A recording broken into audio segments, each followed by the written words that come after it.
રાજકોટના બેડી યાર્ડમાં મગફળીની આવક બંધ કરવામાં આવી છે। યાર્ડમાં મગફળીના વેચાણ કરતાં આવક વધુ થઈ છે। યાર્ડમાં 1,25,000 ગુણી કરતાં વધુની આવક નોંધાઈ છે અને તેના કારણે આ જે ગ્રાઉન્ડ છે તે નાનું પડતા પ્રશ્ન સર્જાયો છે।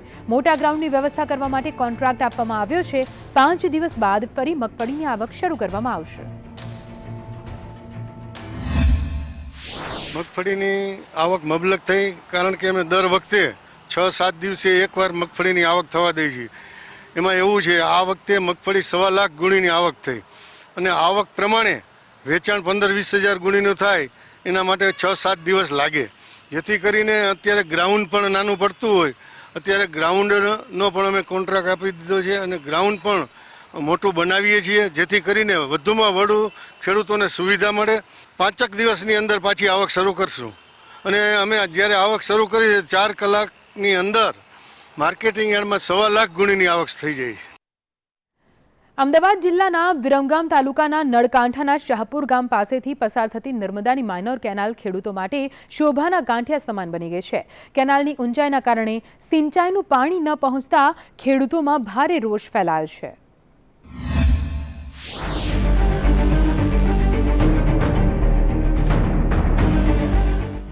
વિરમગામના નળકાંઠા શાહપુર ગામ પાસે છેલ્લા 8 વર્ષથી નર્મદા માઇનોર કેનાલ બનાવેલી છે, જેનો આજ દિન સુધી સિંચાઈના પાણી માટે ઉપયોગ થઈ શક્યો નથી। શાહપુર ગામ પાસેથી ડભોઈથી પસાર થતી માઇનોર કેનાલ 1, 2 અને 3 બનાવવામાં આવી છે। કેનાલની ઊંચાઈના કારણે ઉપરથી છોડવામાં આવતું પાણી આજ દિન સુધી આ કેનાલ સુધી અને ગ્રામ્ય વિસ્તાર સુધી નથી પહોંચ્યું। 2 થી 3,000 વીઘા જમીન છે, હજુ ટીપું પાણીમાં આવ્યું નથી। અંડરગ્રાઉન્ડ લાઈન નાખી છે, કિનાલો બનાવી છે 2 અને 3, પણ ટીપું પાણી નથી આવતું। સાહેબોને કેવી રીતે કેનાલ ફૂટી જાય છે તો આ કેનાલો કાયમ કોરી જ રાખવાની છે। 2012થી કેનાલ બનાવી પણ છતાં પાણી આવતું નથી। આ ઓફિસરોની બેદરકારી, કોન્ટ્રાક્ટરો નીચી કરીને જતા રહ્યા છે, છતાંય લોકો પૈસા લઈને જતા રહ્યા। અંડરગ્રાઉન્ડ લાઈન નાખી છે છતાંય અમારે પાણી આવતું નથી। ઘણીવાર રજૂઆત કરી, 5,000 એકર જમીન છે, આજ સુધી કોઈ દિવસ કોઈને પાણી મળ્યું નથી। બરોબર, પાણીની જરૂર હોય તો પાણી મળે નહીં, અતિવૃષ્ટિ થાય તો એનો કોઈ લાભ મળે નહીં, તો ખેડૂત જાય તો જાય ક્યાં, કરવાનું કેમ? શાહપુરના ખેડૂતોને પાણી આલવા માટે 1 નંબર, 2 નંબર ને 3 નંબર, પરંતુ હજુ કે લાઈન લેવલ ના હોવાથી શાહપુર ગામના ખેડૂતને કોઈ આજ સુધી પાણી મળેલ નથી। કેનાલની ઊંચાઈ અને પાણી છોડવાની માંગ સાથે સ્થાનિક ખેડૂતો અને આગેવાનો દ્વારા અનેકવાર નર્મદા વિભાગ તેમજ ઉચ્ચ અધિકારીઓને રજૂઆત કરાઈ, છતાં આજ દિન સુધી તંત્રના કોઈ અધિકારીઓએ અહીંયા પહોંચી કામગીરી નથી કરી। ખેતી ક્ષેત્ર આધારિત આ તાલુકો એક બાજુ અતિવૃષ્ટિના કારણે મોટા પાયે નુકસાન સર્જવા છતાં સરકાર દ્વારા સહાય ચૂકવવામાં નથી આવી। બીજી બાજુ વરસાદ સિવાયની અન્ય સિઝનમાં સિંચાઈનું પાણી ન છોડાતા સ્થાનિક ખેડૂતોમાં ભારોભાર રોષ છે। પિયુષ ગજ્જર, સંદેશ ન્યૂઝ, વિરમગામ। આગળ વાત કરીએ પાટણ વિશે। પાટણ જિલ્લામાં નર્મદાની ભ્રષ્ટાચારની કેનાલોથી ખેડૂતો ચિંતિત થઈ ચૂક્યા છે। સખેશ્વર તાલુકાની નર્મદાની કેનાલોમાં સફાઈનો અભાવ છે। નર્મદા વિભાગ દ્વારા સફાઈ વિના પાણી છોડવામાં આવી રહ્યું છે। કેનાલોમાં સફાઈ તેમજ રિપેરિંગ વિના પાણી છોડાતા ખેડૂતો હેરાન પરેશાન થઈ ચૂક્યા છે। આ તાલુકાના ખીજડીયારી માઇનોર કેનાલમાં રિપેરિંગ વિના પાણી છોડાતા ખેડૂતોમાં ચિંતાનો માહોલ સર્જાયો છે।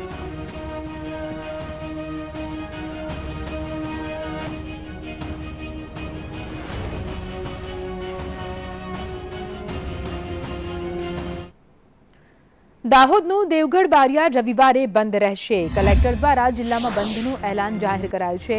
વેપારીઓએ પણ સ્વૈચ્છિક બંધ પાડી કલેક્ટરના આદેશનું પાલન કર્યું છે। આપને જણાવી દઈએ, જે રીતે કોરોના સંક્રમણ વધી રહ્યું છે તેની વચ્ચે દેવગઢ બારિયામાં કલેક્ટર દ્વારા દેવગઢ બારિયાના બંધનું એલાન કરવામાં આવ્યું।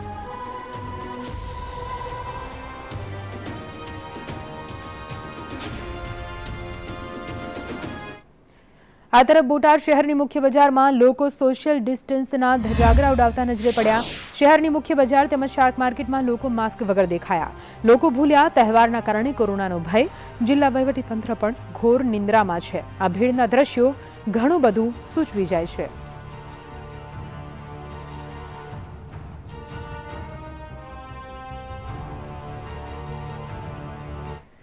હિમાચલ હિંમતનગર સિવિલમાં ફેવિપીવર ટેબ્લેટ ખૂટી પડી છે. કોરોનાની સારવારમાં અપાતી ફેવિપીવર ટેબ્લેટ ખૂટી પડી. સિવિલ વિભાગ દ્વારા સરકારમાં 15 દિવસ પહેલા 20,000 ટેબ્લેટની માંગ કરવામાં આવી હતી. કોરોના પોઝિટિવના દર્દીઓને ફેબીફ્લુ ટેબ્લેટ આપવામાં આવે છે. બહારથી લાવવા માટે મજબૂર થવું પડ્યું છે. દરરોજના એક દર્દીને 7 દિવસ 68 જેટલી ટેબ્લેટની જરૂર પડે છે. થોડા દિવસ પહેલા 2,000 ટેબ્લેટનો જથ્થો આવ્યો હતો. કોરોના પોઝિટિવના 100 દર્દીઓ સિવિલમાં સારવાર હેઠળ છે. હિંમતનગર સિવિલ હોસ્પિટલ ખાતે ફેબીપીવીર દવા ગોળી કે જે કોરોનાના દર્દીઓની સારવાર માટે વપરાય છે તેનો જથ્થો આજની તારીખમાં નથી. અમે 1 મહિના પહેલાંથી એની માગણી કરેલી. GMHCL જે ગુજરાત સરકારનું સાહસ છે એની પાસે 20,000 ગોળીની માગણી કરેલી. એની સામે એમણે અમને 2,000 ગોળી આપી હતી. જે 2,000 ગોળી વપરાઈ ચૂકી છે અત્યાર સુધી.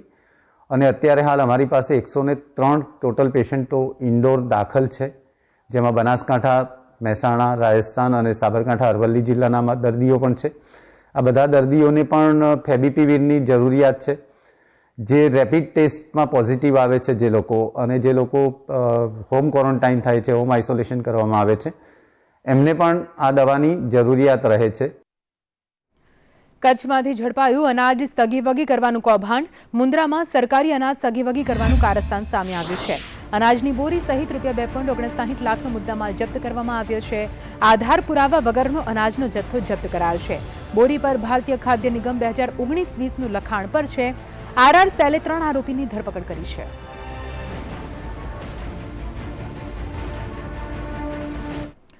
અંબાજી નજીક રાજસ્થાનના હોટેલની ઘટના સામે આવી છે. શનિવારે રાત્રે જય અંબે હોટેલ પર ગુજરાતી પર્યટકો પર હુમલો કરવામાં આવ્યો. પર્યટકોને દોડાવીને માર પણ મારવામાં આવ્યો હતો. લાકડા અને કુહાડીથી હુમલો કરવામાં આવ્યો હતો. સતલાસણા નિવાસી કુલદીપસિંહ અને ભવાનીસિંહ પર હુમલો કરાયો છે. જમવાની બાબતને લઈને આ હુમલો કરાયો હોવાની જાણકારી સામે આવી રહી છે. આબુ રોડની રીકો પોલીસ ઘટના સ્થળે પહોંચી છે. આગળની કાર્યવાહી હાથ ધરાઈ છે.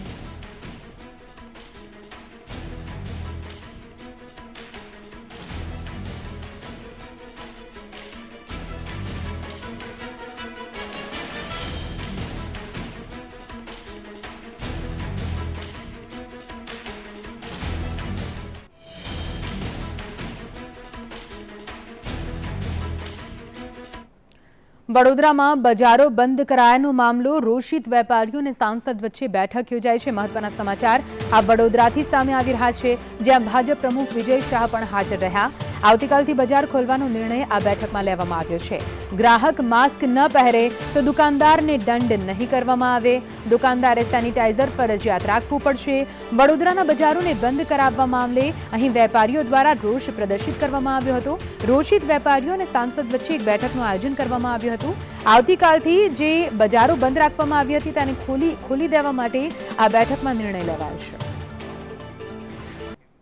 Welcome back. આગળ વાત કરીએ રાજકોટ વિશે. રાજકોટ અમદાવાદ હાઈવે પર અકસ્માતની ઘટના સામે આવી છે. અકસ્માતમાં એકનું મોત નિપજ્યું છે, જ્યારે કે એક ઇજાગ્રસ્ત થયા છે.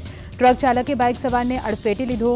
બામણબોર નજીક સર્જાયો અકસ્માત. ડ્રાઈવર ટ્રક મૂકીને ઘટના સ્થળેથી ફરાર થઈ ગયો હતો.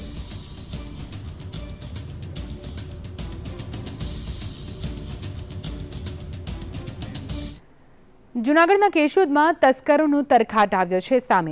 અગદરા ગામે 5 કારખાનામાં ચોરીની ઘટના સામે આવી છે. ચડ્ડી બનિયાનધારી ગેંગ સીસીટીવી કેમેરામાં કેદ થઈ છે. દરરોજ થતી ચોરીથી વેપારીઓમાં પણ રોષનો માહોલ છે. તસ્કરોના ત્રાસની વેપારીઓની પોલીસમાં પણ ફરિયાદ નોંધાવી છે.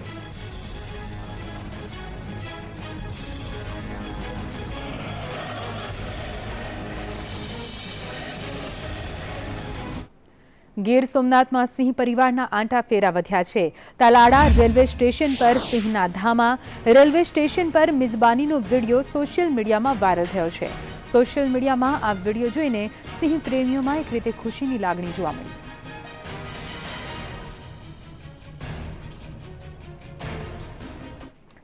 ગીર સોમનાથના સૂત્રાપાડામાં છેલ્લા 2-3 મહિનાથી દીપડાનો ત્રાસ વધી રહ્યો છે, પરંતુ ફોરેસ્ટ વિભાગના પેટનું પાણી પણ હલતું નથી. સૂત્રાપાડાના બરુલા ગામે માનવભક્ષી દીપડાએ એક ખેડૂતના 7 વર્ષના બાળક પર હુમલો કર્યો હતો અને તેને જડબામાં લઈ હાલતો થયો હતો. બાળક તેની માતા સાથે ખેતરે આવ્યો હતો. તે દરમિયાન જુવારના ખેતરમાં છુપાયેલો દીપડો એકાએક બાળક પર તૂટી પડ્યો હતો. જો કે બાળકની માતાએ સમય સૂચકતા બતાવી દીપડાને ધૂળના ઢેફાથી ફટકારીને ભગાવ્યો હતો, પરંતુ થોડી વારમાં ફરી દીપડો આવી જતા માતાએ મહા મહેનતે બાળકને છોડાવ્યો હતો. બાદમાં લોહીલુહાણ હાલતમાં બાળકને સૂત્રાપાડાની હોસ્પિટલે સારવાર અર્થે ખસેડવામાં આવ્યો છે. મેં મારા છોકરાને ખુલ્લામાં ઊભો રાખીને હું અંદર જોવા ગઈ. પાછળથી દીપડાએ આવીને મારા દીકરાને પકડી લીધો. પાછું વળીને જોઈને કે શર્ટ પકડેલ લટકતો મારો દીકરો દીપડાના મોઢામાં હતો. પછી મેં ધૂળનો ઠેકું હાથમાં આવી ગયું ને દીપડાને માર્યું. એ ભેગો મારા દીકરાને મૂકી દીધો.